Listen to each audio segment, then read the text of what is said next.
প্রিয় দর্শক, কোনো অস্বাভাবিক মৃত্যু অথবা পরিকল্পিত কোনো হত্যাকাণ্ডের জন্য পোস্টমর্টেম করার একটা বিধান আছে, ময়নাতদন্ত করার একটা বিধান আছে, তাহলে আইনশৃঙ্খলা বাহিনী সিদ্ধান্ত নিতে সুবিধা হয়। কিন্তু গোপালগঞ্জে যে হত্যাকাণ্ডটি হয়েছে সেটার কোনো পোস্টমর্টেম হয়নি, অর্থাৎ সরকারি সূত্র থেকে স্বীকার করা হয়েছে 4 জন মারা গেছে। এই 4 জনেরও কোনো পোস্টমর্টেম করা হয়নি এবং তাদের কোনো ডেথ সার্টিফিকেট নেই, অর্থাৎ এরা যে পৃথিবীতে ছিল এখন নেই, এটির কোনো প্রমাণ নেই।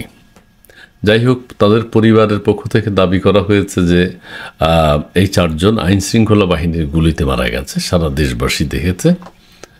এই 4 জনের কোনো পোস্টমর্টেম করা হয়নি। পোস্টমর্টেম নিয়ে নানান ষড়যন্ত্র হয়েছে, অর্থাৎ পোস্টমর্টেম করলেই তো সেনাবাহিনীর গুলিতে, কী ধরনের গুলিতে মারা গেছে, নাকি পুলিশের গুলিতে মারা গেছে, নাকি অন্য কেউ হত্যা করেছে সেটা বেরিয়ে আসতো।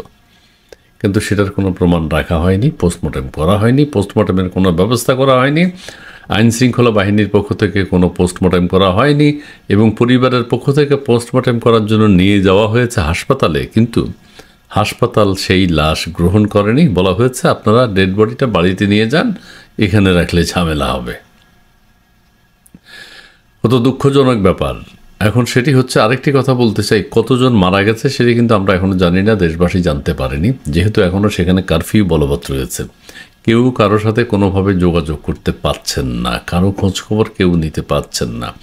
একটু পড়ে শুনেই প্রথম আলো থেকে। গোপালগঞ্জে এনসিপির জুলাই পদযাত্রাকে ঘিরে গতকাল বুধবার অর্থাৎ 16 জুলাই হামলা সংঘাতের পর পরিস্থিতি অনেকটা শান্ত থাকলেও কারফিউর মেয়াদ বাড়ানো হয়েছে। ঠিক আছে, পরিস্থিতি শান্ত, কিন্তু কারফিউর মেয়াদ বাড়ানো হয়েছে। এই সংঘাতের সময় গুলিতে নিহত 4 জনের দাফন ও শেষকৃত্য বুধবার ও আজ বৃহস্পতিবার সম্পন্ন হয়েছে ময়নাতদন্ত ছাড়াই। অবাক করা বিষয়, ময়নাতদন্ত ছাড়াই। ঠিক আছে, এবং কোনো মামলাও হয়নি, পরিবারের পক্ষ থেকেও কোনো মামলা হয়নি, কারণ পরিবার বিপদে পড়বে, মামলা করতে গেলে জুট ঝামেলা হবে, নানান কথা জিজ্ঞেস করা হবে। আর সরকারের পক্ষ থেকেও কোনো মামলা হয়নি।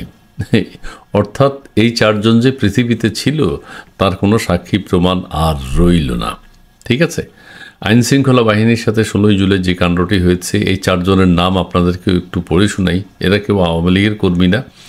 সংঘাতে নিহত 4 জন ব্যক্তি হলেন শহরের কোটালীপাড়ার রাজমিস্ত্রি রমজান কাজী, শহরের পূর্ব মিয়াপাড়া এলাকার মোবাইল পার্টস ব্যবসায়ী সোহেল রানা, এরা ব্যবসা বাণিজ্য করত, শহরের উদয়ন রোডের পোশাক ব্যবসায়ী দীপ্ত সাহা এবং সদর উপজেলার ভেড়ার বাজার এলাকার দোকান কর্মচারী ইমন তালুকদার। 4 জনই আইনশৃঙ্খলা রক্ষাকারী বাহিনীর গুলিতে নিহত হয়েছেন বলে পরিবারের পক্ষ থেকে অভিযোগ করা হয়।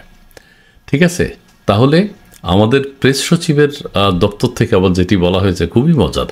তিনি বলেছেন যে হ্যাঁ, এদের ময়নাতদন্ত ওই পরিবারের পক্ষ থেকেই সন্ত্রাসীরা করতে দেয়নি। অর্থাৎ আমি শব্দটা প্রপার ওয়ার্ডটা আপনাকে বলি। আবার যিনি পুলিশের পক্ষ থেকে বলা হয়েছে ময়নাতদন্ত কেন করা হয়নি, সেটি সাংবাদিকরা যখন প্রশ্ন করেছে সেটার কোনো সঠিক উত্তর নেই। বলছেন বিষয়টি আইনি প্রক্রিয়ার মধ্যে নিয়ে আসবো আমরা, কিন্তু কোনো উত্তর দেওয়া হয়নি। আবার আত্মীয় স্বজন যখন ওর ডেড বডিগুলো থানায় নিয়ে গেছে তখন থানার দরজা বন্ধ পেয়েছে, অর্থাৎ থানার ভিতরেও নিতে পারেনি। তারপর তারা হাসপাতালে নিয়ে গেছে। হাসপাতালে নিয়ে যাওয়ার সময় হাসপাতাল কর্তৃপক্ষ বলছে আপনারা ডেড বডিটা ভালোভাবে বাড়ি নিয়ে যান, এখানে থাকলে গণ্ডগোল হবে, আপনাদের সমস্যা হতে পারে। ঠিক আছে, আমাদের প্রেস সচিব কী বলেছে এই কথাটা খুব গুরুত্বপূর্ণ। তিনি বলছেন কোথায়, প্রেস সচিব খুব গুরুত্বপূর্ণ কথা বলেছেন। ময়নাতদন্তের বিষয়টি আমি একটু খুঁজে বের করি। পোস্টমর্টেম করতে না যে হাসপাতাল, তো গোপালগঞ্জের আইনশৃঙ্খলা পরিস্থিতির বিষয়ে পুলিশের এক প্রতিবেদনে বলা হয়েছে উচ্ছৃঙ্খল জনতা নিহত 4 জনের মরদেহ পোস্টমর্টেম করতে না দিয়েই হাসপাতাল থেকে জোরপূর্বক নিয়ে যায়। অর্থাৎ প্রেস সচিব বলেননি, আমি দুঃখিত, গোপালগঞ্জ জেলার আইনশৃঙ্খলা পরিস্থিতির বিষয়ে পুলিশের প্রতিবেদন। পুলিশ বলছে উচ্ছৃঙ্খল জনতা নিহত 4 জনের পোস্টমর্টেম করতে না দিয়ে জেলা হাসপাতাল থেকে জোরপূর্বক নিয়ে যায়। আচ্ছা, জোরপূর্বক হাসপাতাল থেকে আনার কারো কোনো ক্ষমতা আছে? তারা তো পোস্টমর্টম করতেই চায়, পরিবারের পক্ষ থেকে পোস্টমর্টম করতে চায়, কিন্তু পুলিশ তদন্তে বলা হয় পুলিশ সেখানে উপস্থিত থাকলে পুলিশের সামনে কেউ কিছু করবে? অথচ পুলিশই বলছে জোর করে নিয়ে যায়, তার মানে এরা পুলিশের চেয়ে শক্তিশালী। ঠিক আছে, নিহত রমজানের মামা কলিম মুন্সি প্রথম আলোকে বলেছেন, ভিডিওতে দেখলাম আমার ভাগ্নে গুলিবিদ্ধ করে মেরেছে ভাগ্নেকে, হাসপাতালে নিয়ে গেলাম কিন্তু বাবাটাকে বাঁচানো গেল না। হাসপাতাল থেকে থানায় নিয়ে গেলে থানার গেট বন্ধ পাই, থানায় ঢুকতেও দেয়নি। পরে ময়নাতদন্তের জন্য লাশ আবার হাসপাতালে নিয়ে যাই, কিন্তু হাসপাতালের লোকেরা বলল আপনারা এখন বাসায় নিয়ে যান, এখানে সমস্যা হতে পারে, লাশ ময়নাতদন্ত করতে পারলাম না, ওই মামা বলছে। তার মানে ময়নাতদন্ত করা যায়নি, ময়নাতদন্তের চেষ্টা করা হয়েছে পরিবার পক্ষ থেকে। আমি আবারও বলি, ময়নাতদন্ত করলেই তো আইনশৃঙ্খলা বাহিনীর সমস্যা, বর্তমান সরকারের সমস্যা। ময়নাতদন্ত করলেই সেই রিপোর্টে লেখা থাকতো কীভাবে মারা গেল, কারা হত্যা করছে, কি বুলেট তার ভিতরে ঢুকেছে, কাদের বুলেট ছিল, এটা সেনাবাহিনীর নাকি 7.62, এগুলো সব বেরিয়ে আসতো। অনেক সময় আমরা দেখি ময়নাতদন্ত না হলে তদন্তের স্বার্থে তাদেরকে ওই ডেড বডি যদি দাফন করা হয় 3 মাস 6 মাস পরেও উঠানো হয়, কিন্তু এখানে ময়নাতদন্ত ছাড়াই সবাই জানেন কিন্তু দাফন করা হয়ে গেছে। যাই হোক, এটাও কিন্তু প্রচলিত আইনের বিরুদ্ধ। কেন ময়নাতদন্ত করতে দেয়নি সেটি নিশ্চয়ই আমরা সবাই বুঝি, আপনারা সবাই বুঝেন। জি, ধন্যবাদ।